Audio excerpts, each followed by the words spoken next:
पर रख दी है। 2021 से मैं चुपचाप अपने माइक्रोस्कोप के नीचे कुछ ऐसा डॉक्यूमेंट कर रहा हूं, जीते जागते इंसानी खून में ऐसी संरचनाएं और व्यवहार जो पहले कभी नहीं थे। मैं इन्हें न्यू वर्ल्ड अनोमलीज कहता हूं। लेकिन मेरी हर तस्वीर के पीछे कोई थ्योरी नहीं, एक इंसान है। ये मेरे लिए स्लाइड्स नहीं है, ये वो लोग हैं जिनके साथ मैं बैठा हूं, जिन्हें मैंने गोद में लिया है, जिनका साथ दिया है। हर एक खोज एक असली मरीज से असली समय में असली लक्षणों के साथ आई है। मुझे सम्मान मिला है कि मैं उनके साथ चल सका, उनकी यात्रा को डॉक्यूमेंट कर सका और उनके स्वास्थ्य के जवाब ढूंढने में मदद कर सका। मैं ये तस्वीरें हल्के में नहीं दिखाता, कभी नहीं दिखाता। कि क्लिनिक में जब मैं लाइव ब्लड एनालिसिस करता हूं तो कभी भी इन एनोमलीज से शुरुआत नहीं करता। मैं पहले स्वस्थ कोशिकाएं दिखाता हूं, जीवन शक्ति वाले हिस्से दिखाता हूं, फिर धीरे धीरे मरीज को ले जाता हूं कि मैं क्या देख रहा हूं। कभी डर में नहीं, हमेशा विकल्पों के साथ। मैं किसी को भी घबराने नहीं देता, मैं किसी को भी बेबस होने नहीं देता, और मैं उन आर्किटेक्ट्स को ताकत कभी नहीं देता। शुरुआत मैंने मास क्लिनिक से की थी, पहले वैक्सीन इंजर्ड लोगों के साथ, जहां मैंने हजारों केस डॉक्यूमेंट किए। हर एक केस में मैंने माइक्रोक्लॉटिंग, फॉरेन इंटरफेस पैटर्न और सिंथेटिक और प्रोग्रामेबल मटेरियल को खून की कोशिकाओं, प्लाज्मा, मेटल्स और फ्रीक्वेंसीज के साथ इंटरैक्ट करते देखा। लेकिन यही खत्म नहीं हुआ। ये सिर्फ वैक्सीन इंजर्ड तक नहीं रहा, यह बदलाव अब यूनिवर्सल है। भूगोल, वैक्सीन स्टेटस या स्वास्थ्य स्थिति से कोई फर्क नहीं पड़ता। मेरे निष्कर्षों में है filament structures, activators, mesogens, quantum dots, nano robots जिन्हें हम स्क्रीन पर चलते हुए साफ देख सकते हैं और जो वाकई में बनाते हैं। अगर मैं स्लाइड को कुछ घंटों के लिए छोड़ दूं तो आप खुद देख सकते हो कि संरचनाएं बनती जा रही हैं, और ये भयानक फिलामेंट सी वो कैलामारी क्लॉट्स हैं जो एम्बाल्मर्स मृतकों में निकाल रहे हैं।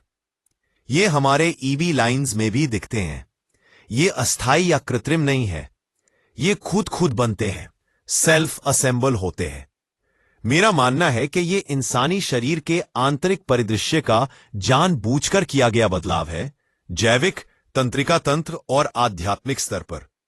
और मुझे लगता है कि ये कई रास्तों से दिए जा रहे हैं। इंजेक्शन, खाना, पानी, हवा, डेंटल एनेस्थेटिक्स, पर्यावरणीय एक्सपोजर, केमट्रियल्स, एनर्जेटिक प्रोग्रामिंग। मैं जो माइक्रोस्कोप में देखता हूं वो संयोग नहीं है, ये इंजीनियर्ड पेलोड्स हैं जिन्हें इरादे से डिजाइन किया गया है। ये सेल्फ असेंबलिंग है, फ्रीक्वेंसी पर रिस्पॉन्ड करते हैं और ज्यादातर मामलों में कोऑर्डिनेटेड है। मेरा मानना है कि हम एक गहरी घुसपैठ से जूझ रहे हैं जो भौतिक और ऊर्जा दोनों स्तरों पर काम करती है। ये संरचनाएं असली है, ये लगातार है, ये सिंथेटिक प्रकृति की है और एक सोची समझी प्रक्रिया का हिस्सा है जो वैक्सीनेटेड और अनवैक्सीनेटेड दोनों को प्रभावित कर रही है।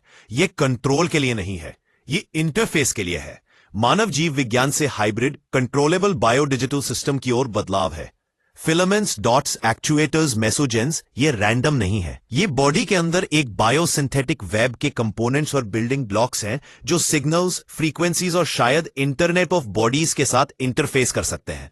और एक बार अंदर घुस गए तो ये चेतना के प्रतिरोध को बाईपास कर देते हैं, क्योंकि ये भौतिक है। ये प्रजाति में बदलाव है, चुपचाप, धीरे धीरे, पब्लिक हेल्थ के नाम पर छुपाया हुआ, लेकिन बिल्कुल असली। मैं खून में जो देख रहा हूं वो आर्टिफैक्ट नहीं है, वो आर्किटेक्चर है। तो मेरी नजर में ये इसलिए हो रहा है ताकि सिंथेटिक बायोलॉजी को बैकबोन बनाकर इंसान को अंदर से रिवायर किया जाए, एक नया तरह का कंट्रोलेबल ऑर्गेनिज्म बनाने के लिए। एजेंडा है जैविक मानव का कुल परिवर्तन, एक आज्ञाकारी नोड में जो एक बड़े बायो डिजिटल सिस्टम का हिस्सा बने। इस बात के लिए हमें प्रतिरोध खड़ा करना है, दुनिया भर के माइक्रोस्कोपिस्ट्स को आगे आना है, सच बोलना है। मैं जानता हूं कि ब्रिटेन में बहुत से हैं जो डर की वजह से चुप है। सच बोलने के लिए किसी की इजाजत की जरूरत नहीं होती, बस रीढ़ की हड्डी चाहिए। डॉक्यूमेंट करो, शेयर करो और एकजुट हो जाओ। पहले तो बहुत से लोग हैं, ये पैथोलॉजी का मामला नहीं है, ये संप्रभुता का मामला है, अपने अंदरूनी परिदृश्य को वापस लेने का, झूठ को डिकोड करने और सत्य की ओर लौटने का।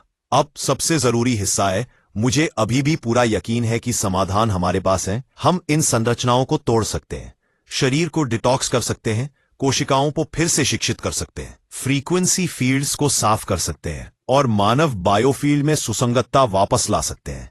मेरी नजर में ये एनॉमलीज सिर्फ प्रदूषण है और समाधान हमारे पास है।